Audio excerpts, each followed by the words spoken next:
The Book of Blackthorn.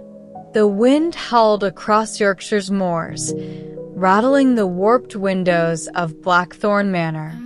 It was 1923, and Evelyn Marsh, a librarian of 24, stood in the manor's library, her breath visible in the chill. Hired to catalog the collection of the reclusive Lord Haverford, she'd expected dust and drudgery, not the unease that clung to the estate like damp rot. The library was vast, its shelves sagging under leather-bound tomes, the air thick with the scent of mildew and secrets. Evelyn was no stranger to solitude. Orphaned young, she'd found refuge in books, their pages safer than people. Blackthorn, though, was different. The servants whispered of curses, of lights in empty rooms. Lord Haverford, a gaunt figure with eyes like burnt coal, had warned her, "Touch nothing beyond the catalogue. Some books are not for reading." His voice lingered as she worked, her lantern casting shadows that danced like specters. On the third night, she found it, a book tucked behind a false panel, its cover black as pitch, embossed with a thorn sigil. No title, no author. Her fingers brushed it, and the room grew colder, the lantern flickering. Against her better judgment, she opened it. The pages were handwritten, ink faded but legible, recounting the manor's history, a Haverford ancestor, a pact with something beyond the veil, prosperity for a price. Each generation paid in blood, a child, a spouse, lost to madness or worse. Evelyn's pulse quickened. The words felt alive, crawling under her skin. She read of a ritual to break the pact, requiring the book's destruction in the manor's chapel at midnight. But the final page warned, "To read is to invite it. It sees you now." A creak echoed behind her. She spun, but the library was empty. The book trembled in her hands, as if breathing. She should have burned it then. Instead, she hid it under her coat and continued her work, though sleep eluded her. Dreams came, dark corridors, a voice whispering her name, a figure with thorns for eyes.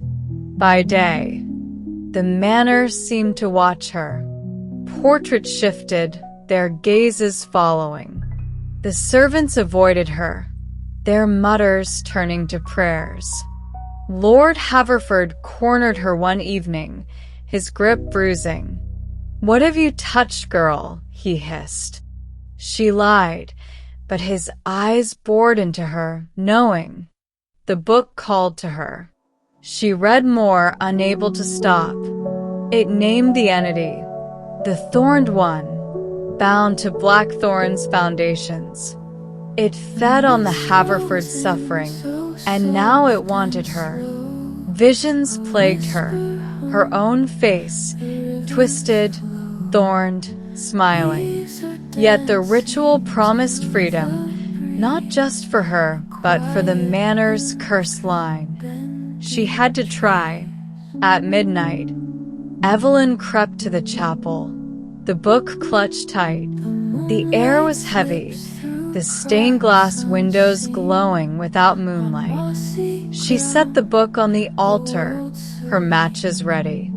But the shadows moved, coalescing into a figure, tall, its limbs jagged with thorns, its voice a rasp. "You read my story," it said.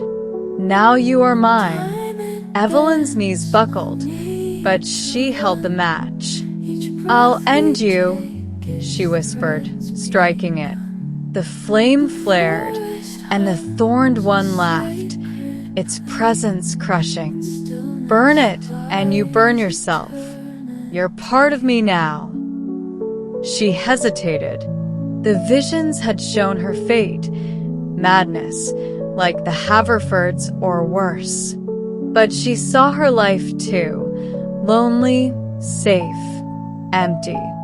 The book had given her purpose, even if it was ruin.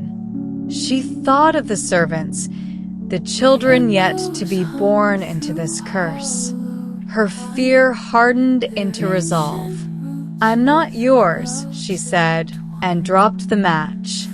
The book caught fire, flames licking the altar. The thorned one screamed, a sound that tore at her mind. The chapel shook, glass shattering, but Evelyn stood firm, the heat scorching her hands.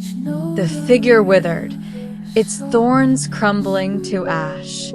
Silence fell, heavy and final. Dawn broke as Evelyn staggered outside, her hands blistered, but her mind clear. The manor felt lighter, its shadows just shadows. Lord Haverford found her, his face unreadable. "It's gone," she said. He nodded, saying nothing, and turned away. Evelyn left Blackthorn that day, the moor stretching before her. The book was ash, but its words lingered, a scar on her soul. She was free, but she'd never be the same. Somewhere, a new story waited. Thank you, amazing viewers. We're so grateful to you for listening to our story videos on English through stories. Your support for adventures like The Moth's Promise and The Bellmaker's Echo means the world to us. Keep learning English with us. More exciting stories are coming.